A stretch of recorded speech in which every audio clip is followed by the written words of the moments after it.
Happy Valentine's Day, mortals. Today, as the world celebrates love in its myriad forms, I come not only to offer my well wishes, but to share with you a profound truth.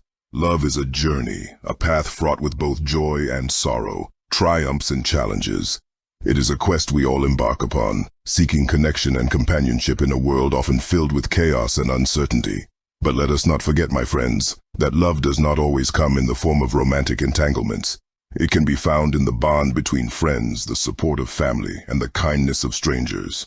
And for those who find themselves walking the path alone, fear not, for in solitude, there's opportunity for self-discovery and growth. It is a time to embrace the beauty of your own company, to cherish the moments of quiet reflection and introspection.